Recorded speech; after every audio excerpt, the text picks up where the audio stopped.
فرمایا الذین اذا ذکر اللہ، یہ وہ لوگ ہیں کہ جب ذکر کیا جاتا ہے ان کے سامنے اللہ کا، وجلت قلوبہم، تو اللہ کے خوف سے ان کے دل تھر تھرانے لگتے ہیں، ان کے دل اللہ کی خشیت سے اور اللہ کے خوف سے نرم پڑ جاتے ہیں، والصابرین علی ما اصابہم، اور یہ جو مصیبت ان کو پہنچتی ہے اس پر یہ صبر کرنے والے ہیں، والمقیم الصلاۃ، اور یہ نماز کو قائم کرنے والے ہیں، ومما رزقناہم ينفقون، اور جو رزق انہیں ہم نے دیا ہے اس میں ہماری راہ میں خرچ کرنے والے بھی ہیں، یہ لوگ ہیں مخبتین۔ تو اللہ نے یہ جو حج کے موقع پر اونٹ قربان کیا جاتا ہے اس کو بھی کہا کہ یہ شاعر اللہ ہے۔ عام اونٹ شاعر اللہ نہیں ہے، لیکن جو حج کے موقع پر جو قربانی مخصوص ہو گئی حاجی کے لیے، وہ حج کے موقع پر یہ اونٹ اللہ کی راہ میں دے گا، یہ بدنہ اللہ کی راہ میں دے گا، تو اللہ تعالیٰ نے اس اونٹ کو بھی کہا یہ شاعر اللہ ہے۔ اور اللہ کہہ رہا ہم نے بنایا تمہارے لیے صدری ویسر لی امری واحلل عقدۃ من لسانی یفقہوا قولی، اللهم صل على سيدنا ومولانا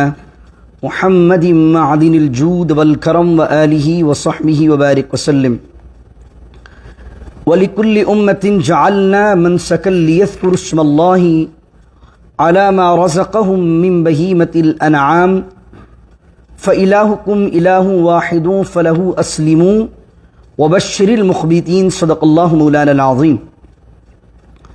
سورہ حج کی ورس نمبر 34 سے آج کے درس کا ہم نے آغاز کیا ہے۔ اللہ رب العزت ارشاد فرماتا ہے وَلِكُلِّ أُمَّةٍ جَعَلْنَا مَنْسَكًا لِيَذْكُرُوا اسْمَ اللَّهِ، اللہ کہتا ہے ہم نے ہر امت کے لیے، ہر قوم کے لیے بنایا ہے منسک۔ منسک نسک سے نکلا ہے، اور نسک کہتے ہیں قربانی کو۔ اس طریقے سے آپ نے 8ویں سپارے میں پڑھا تھا قُلْ إِنَّ صَلَاتِي وَنُسُكِي وَمَحْيَايَ وَمَمَاتِي لِلَّهِ رَبِّ الْعَالَمِينَ، حبیب فرما دیجئے میری نماز و نسکی اور میری قربانی، اور حج کے اندر جتنے بھی کام کیے جاتے ہیں ان کو بھی مناسک کہا جاتا ہے، اسی سے نکلا۔ تو اللہ کہہ رہا ہے کہ وَلِكُلِّ أُمَّةٍ جَعَلْنَا، ہم نے ہر امت کے لیے، صرف اس امت محمد صلی اللہ علیہ وسلم کے لیے نہیں بلکہ ہر قوم کے لیے، ہر امت کے لیے ایک قربانی کا نظام بنایا ہے۔ ایک مفسر بڑی اچھی بات لکھتے ہیں کہ ہر وہ کام جو انسان غیر اللہ کے لیے کرنے لگا، اللہ رب العزت نے اس کام کو خاص کر دیا اپنے لیے، یعنی کہ مال آدمی غیر اللہ کے لیے نہ نکالے، غیر معبود کے لیے نہ نکالے، تو اللہ رب العزت نے ایک زکوٰۃ کا، ایک صدقات کا پورا نظام رکھا۔ اس طریقے سے مشرکین خدا کے علاوہ لوگوں کے نام پر قربانیاں پیش کرتے تھے، تو اللہ رب العزت نے اس کا رد فرما کر قربانی کو خاص اپنے نام کے ساتھ منسوب کیا، اور کہا کہ ہم نے ہر امت کے لیے جعلنا منسکن، ایک نظام بنایا ہے قربانی کا۔ کس لیے بنایا ہے؟ لیذکروا اسم اللہ، تاکہ وہ اللہ کا نام لیں اس کو ذبح کرتے ہوئے۔ کس چیز پر نام لیں؟ علی ما رزقہم من بہیمۃ الانعام، کہ جو مویشیوں میں سے، انعام میں سے ہم نے انہیں رزق دیا ہے، اس رزق پر جب وہ ذبح کریں اس کو تو اس پر اللہ کا نام لیں۔ تو کیا پتہ چلا کہ جو بھی قربانی ہوگی تو اللہ کے نام پر ہوگی، اور اللہ نے اس کو اپنا رزق قرار دیا۔ پھر اللہ فرما رہا فَإِلَٰهُكُمْ إِلَٰهٌ وَاحِدٌ، تمہارا معبود اور ہمارا معبود الہ واحد، ایک ہے۔ فَلَهُ أَسْلِمُوا، تو اسی کی بارگاہ میں تمہیں جھکنا چاہیے، اسی کی اطاعت تمہیں کرنا چاہیے، اسی کے آگے سرنڈر تمہیں کرنا چاہیے۔ اسلموا، اسی پر اسلام اور ایمان لانا چاہیے۔ وبشر المخبتین، اور جو اس کی بارگاہ میں جھکنے والے ہیں، عاجزی کرنے والے ہیں، تو بشارت دے دیجئے مخبتین کو۔ مخبتین کا معنی وہ زمین جو جھکی رہتی ہے، اس سے مراد وہ بندہ جو اللہ کی بارگاہ میں جھکا رہتا ہے، اس کی اطاعت کرتا ہے، اس کی فرما برداری کرتا ہے۔ پھر اللہ فرما رہا ہے یہ مخبتین لوگ کون ہوتے ہیں جن کو آپ بشارت دے دیجئے۔ اگلی آیت جو ہے آیت نمبر سورہ حج کی 35، اللہ رب العزت ایکسپلین کرتا ہے کہ مخبتین کون ہیں۔ فرمایا الذین اذا ذکر اللہ، یہ وہ لوگ ہیں کہ جب ذکر کیا جاتا ہے ان کے سامنے اللہ کا، وجلت قلوبہم، تو اللہ کے خوف سے ان کے دل تھر تھرانے لگتے ہیں، ان کے دل اللہ کی خشیت سے اور اللہ کے خوف سے نرم پڑ جاتے ہیں۔ والصابرین علی ما اصابہم، اور یہ جو مصیبت ان کو پہنچتی ہے اس پر یہ صبر کرنے والے ہیں۔